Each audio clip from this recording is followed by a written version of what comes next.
Oi, gente, tudo bem?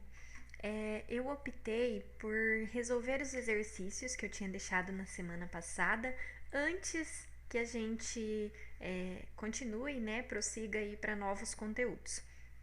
Então, primeiro, eu vou usar esse vídeo aqui para resolver aquele formulário que eu deixei para vocês, certo?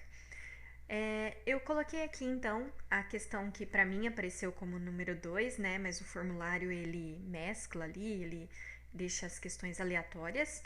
Mas, enfim, o importante é que vocês reconheçam aqui o enunciado. Com relação à reação 2A mais 3B formando 2C mais D, podemos afirmar que. Então vamos lá, gente, vamos relembrar que nós estamos estudando conteúdo de cinética química.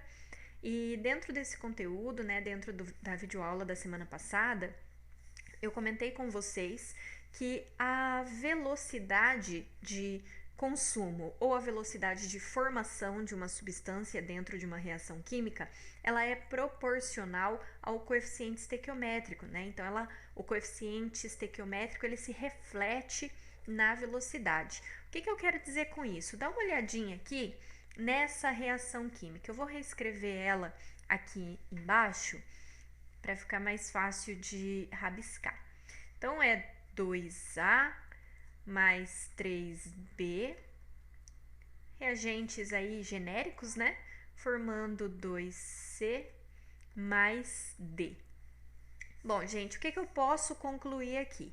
Eu gostaria que vocês olhassem para os coeficientes estequiométricos. Então, são esses números aqui que aparecem antes da substância. Quando não aparece nada, é porque é o número 1. E o número 1 não precisa aparecer, ok? Então, eu vou comparar duas substâncias aqui. Antes da flecha eu tenho os reagentes, depois da flecha eu tenho os produtos. O reagente A, esse daqui, olha só. O reagente A, ele tem como coeficiente estequiométrico o número 2.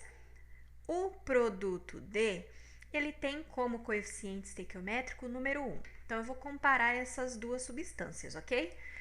Durante a reação química, o que esses números me dizem é o seguinte, que a cada 2 mols de A que são consumidos, forma-se 1 mol do D. Então, eu vou repetir. O que esses valores estão me dizendo é, durante a reação química, a cada 2 mols de A que são consumidos, 1 mol de D se forma, ok? Comparei os dois valores ali, os dois coeficientes estequiométricos. Então, a proporção, ela é constante. Essa é uma lei ponderal, né? A lei de Proust. As proporções são constantes numa reação química.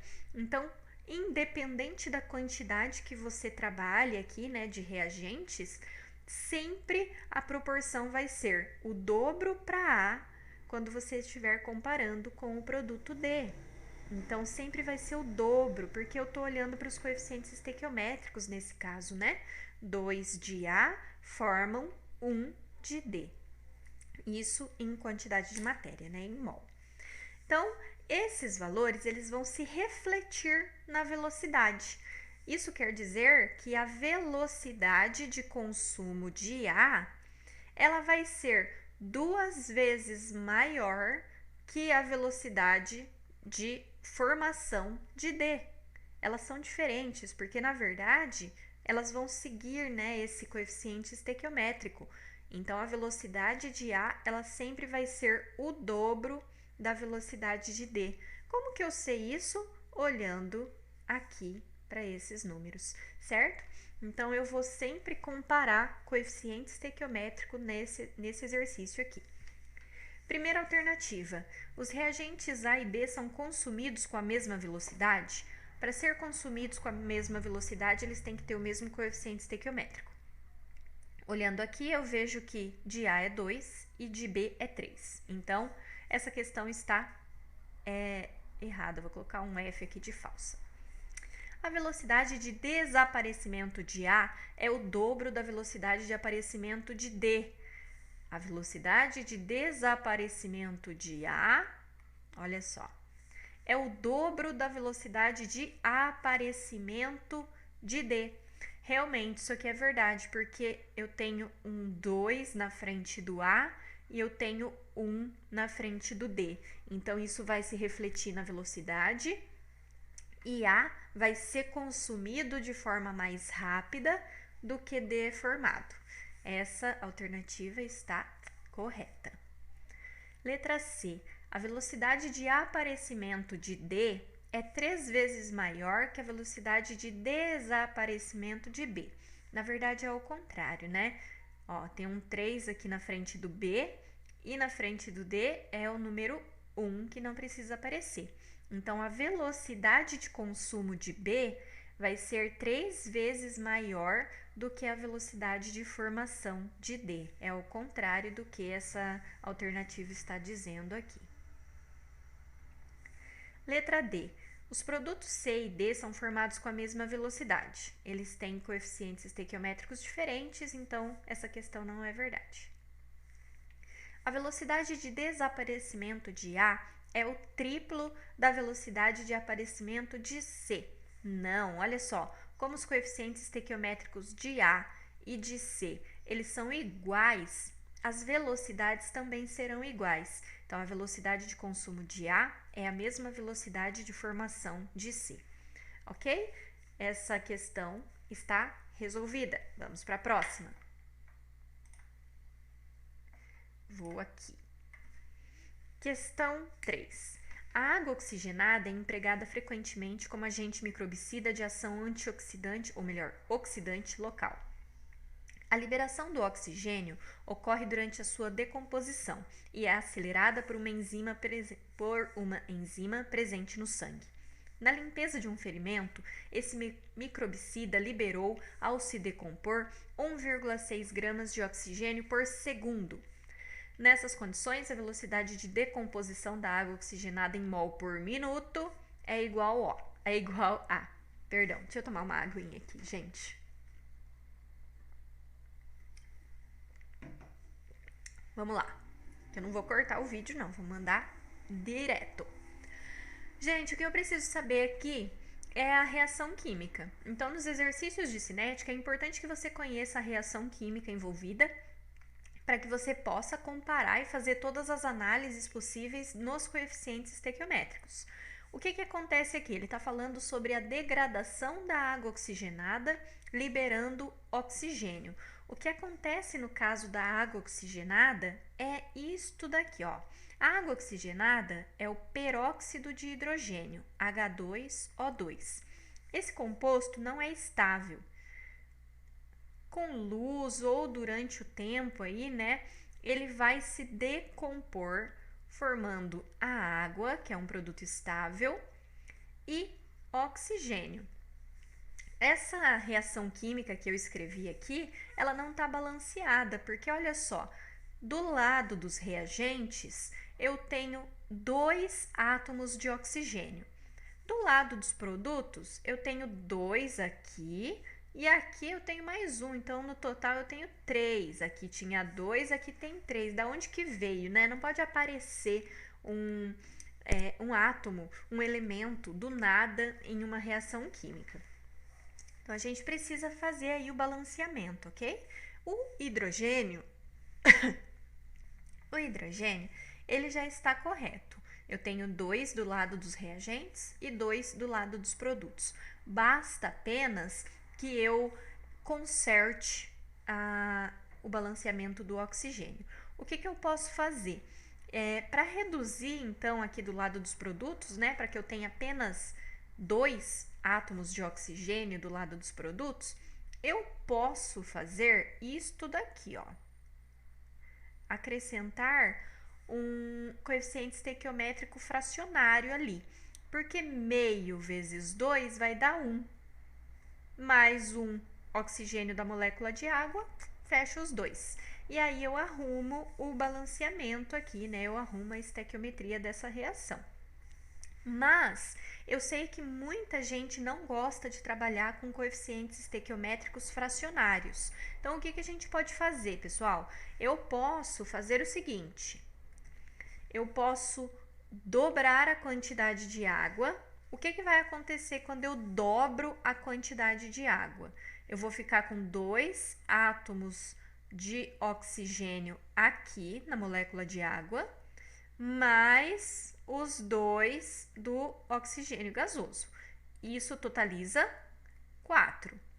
E lá nos reagentes? Nos reagentes tem 2. Fácil de arrumar, né? Coloco um coeficiente estequiométrico 2 na frente. Multiplicado por esse índice, eu também terei 4 átomos de oxigênio nos reagentes. Então, é assim que a gente pode fazer o balanceamento dessa reação química. Eu vou deixar assim, então, tá? Vamos lá. Aí. Continuando, então, vamos ler o que o exercício nos diz.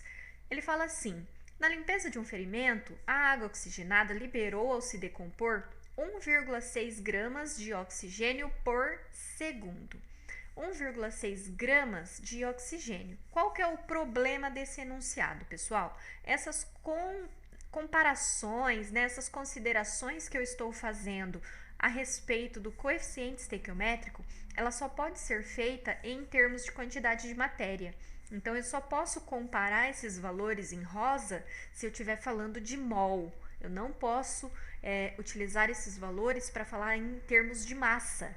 Não posso falar que 2 gramas formam 2 gramas. Massa é totalmente diferente. Esse coeficiente estequiométrico em rosa, ele está se referindo à quantidade de matéria, números de mol, ok? Então, aqui eu já tenho um problema muito grave, porque o meu exercício, ele me deu um valor de massa, e eu não posso trabalhar com massa. Eu vou ter que converter esse valor para mol, para poder fazer qualquer tipo de consideração ou de comparação aqui em termos de velocidade. Então, vamos lá. Ele está falando de O2, oxigênio. O oxigênio, gente, ele tem uma massa lá na tabela periódica, né? Vocês vão encontrar lá, de 16 gramas por mol. 16 gramas por mol. Essa é a massa molar do átomo de oxigênio. Se você tem o gás oxigênio, né? Ou seja, a molécula O2, ela tem 2 átomos, então, consequentemente, a massa molar vai ser de 32 gramas por mol. A massa molar do O2 é de 32 gramas por mol. Então, acompanha aqui comigo. 32 gramas de O2 tem... 32 gramas de O2 equivale a 1 mol. Ok. Essa é a informação que eu tirei aqui, ó, da massa molar. O exercício diz que a água oxigenada estava liberando 1,6 gramas de oxigênio por segundo. Então, vamos descobrir quanto que é isso em mol. 1,6 grama embaixo de grama. E aqui é X. Eu vou pegar minha calculadora aqui e vou calcular. 1,6 dividido por 32. 0,05. Então, fechou. A água oxigenada está liberando 0,05 mol de O2 por segundo. Olha só, mol por segundo, isso daqui é uma velocidade de formação, né? Velocidade de formação de O2. Beleza. E aí, o que ele quer saber? Ele quer saber a velocidade de decomposição da água oxigenada em mol por minuto. Então, daqui a pouco a gente vai ter que se atentar para essa conversão aqui, tá? Não pode esquecer disso, não pode deixar de prestar atenção nas unidades nesses exercícios, tá? Bom, o que a gente vai fazer aqui, então, primeiro? Vamos relacionar os coeficientes estequiométricos. 0,05 mol por segundo é a velocidade de formação do O2, que a gente calculou aqui, ó. Velocidade de formação do O2 é 0,05 mol por segundo. Como que eu vou saber, como que eu vou tirar, né, essa informação do enunciado para descobrir a velocidade de decomposição da água oxigenada? Então, desse composto aqui, ó, do peróxido de hidrogênio. Como que eu vou saber a velocidade dele, se eu não tenho dados dele? Você faz a correlação dos coeficientes estequiométricos. Lembra? O coeficiente estequiométrico, ele se reflete na velocidade. Então, se você tem aqui uma proporção 2 para 1, quando você olha água oxigenada e oxigênio, isso vai aparecer também lá na velocidade. Então, observem os coeficientes estequiométricos. Tá vendo que a água oxigenada, quando você compara com o O2, ela é o dobro. O coeficiente estequiométrico dela é o dobro. Então, a velocidade de consumo também será o dobro. Se era 0,05, do H2O2 é 0,10 mol por segundo. Não é em segundo que eu quero, né?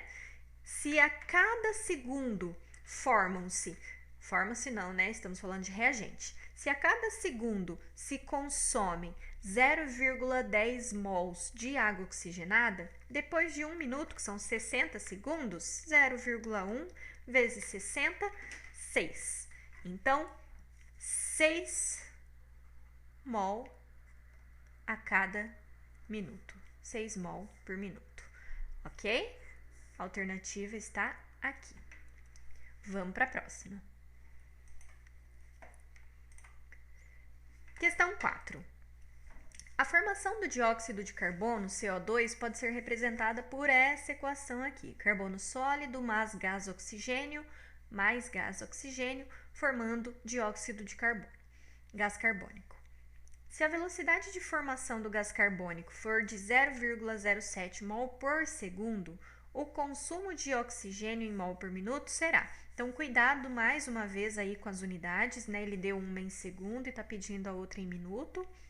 E pede também para comparar os coeficientes estequiométricos. Mas, pessoal, olha só, aqui nessa reação química, todos os coeficientes estequiométricos são 1.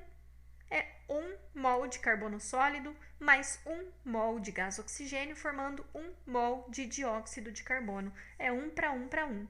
Então, nesse caso, todas as velocidades serão iguais, certo? A única coisa que eu vou precisar fazer nesse exercício é converter a unidade. 0,07 mol em 1 segundo, multiplicando aí por 60, 4,2 mol por minuto. Nossa, esse exercício foi bom, hein? Rapidão. Muito easy, né? Continuando, gente. Quase terminando. A formação do dióxido de carbono pode ser representada por essa equação. Acabamos de ver ela. Se a velocidade... Oxi, copiei errado. Tá certo isso não. Essa é a 4. Tá errado, gente. Vamos lá. Vamos fazer essa 6 aqui. Gente, nessa 6, o que ele quer? Ele deu uma reação química que está aqui. Em um laboratório, a concentração do cloreto de butila, que é o reagente, foi medida conforme a reação se processava, como apresentado na tabela. Então, C4H9Cl é o cloreto de butila, ele tem aqui a variação de concentração nessa tabela, e ele quer saber a velocidade média de consumo nos primeiros 100 segundos. Então, é aqui, ó. Aqui, aqui e aqui. De 0 a 100 segundos. O que a gente vai fazer? Velocidade de consumo. Então, velocidade média, quando eu estou falando de reagente, não esquece que ela precisa ou trazer um sinal negativo aqui no começo ou trabalhar em módulo, certo? O que você vai fazer? Você vai calcular a variação da concentração dividido pela variação no tempo. Lembrando que delta é sempre final menos inicial. Então, a velocidade de consumo nesse caso aqui vai ser 0,08, que é a concentração final, menos 0,1, que é a concentração inicial. E o tempo? Final é 100, inicial é 0. 100 menos 0 é 100. A velocidade é 0,08 menos 0,1 dá 0,02. Ele vai ter um sinal negativo, mas como eu estou trabalhando em módulo, eu vou usar o valor positivo. 0,02 dividido por 100 é 2 vezes 10 a menos 4 unidades, mol por litro por segundo. Então, eu vi aqui, ó, mol por litro na concentração, segundo no tempo. Ok? Não coloquei as alternativas aqui, mas essa é a resposta correta. Nossa, que forma geométrica é essa que ele formou, meu Deus? Pessoal, deixa eu voltar aqui rapidinho. Voltei, gente. Agora eu tô com a questão correta aqui. Deixa eu arrumar mais um detalhezinho aqui apenas. Aqui está o enunciado dessa questão, então, que ficou faltando. Ele dá aqui um texto, mais uma vez, aí sobre o peróxido de hidrogênio, né, água oxigenada. E aí ele apresenta a reação química, apresenta uma tabela de variação de tempo e variação de concentração e fala que os valores de tempo estão em minutos, certo? E aí, você olhando aqui para as alternativas, você percebe que as velocidades estão sempre mol por litro por segundo. Então, o que eu aconselho vocês a fazerem? Esse tempo é muito mais fácil a gente já passar ele para segundo aqui mesmo, né? Eu considero mais fácil aqui. Por quê? 0 minutos, mesma coisa que 0 segundos. Agora, o tempo, 10 minutos, eu posso colocar 600 segundos, ok? Então, a velocidade é variação de concentração, vou colocar em módulo porque é um reagente, dividido por um intervalo de tempo. A velocidade, então, vai ser 0,5 menos 0,8, porque é final menos inicial, em módulo. E o intervalo de tempo, de 0 até 600, 600 menos 0 é 600. A velocidade, então, vai ficar 0,3 dividido por 600. A velocidade, nesse caso, é 5, 10 a menos 4 mol por litro por segundo, ok? Vocês também poderiam ter feito, deixa eu conferir a minha conta aqui, ok. Vocês também poderiam ter feito direto com os valores da tabela, só que vocês teriam aí uma unidade de velocidade de mol por litro por minuto. E aí teria que fazer a conversão no final, dividindo por 60, ok? Dividindo por 60, é isso mesmo? Ou multiplicando? Dividindo, né? Dividindo por 60. Bom, gente, é isso. Agradeço que se você assistiu esse vídeo até o final, agradeço muito. E se você tiver qualquer dúvida de cinética, pode me mandar mensagem no WhatsApp, pode entrar em contato e vamos conversando aí virtualmente. Se cuidem, ok? Beijo e até a próxima semana.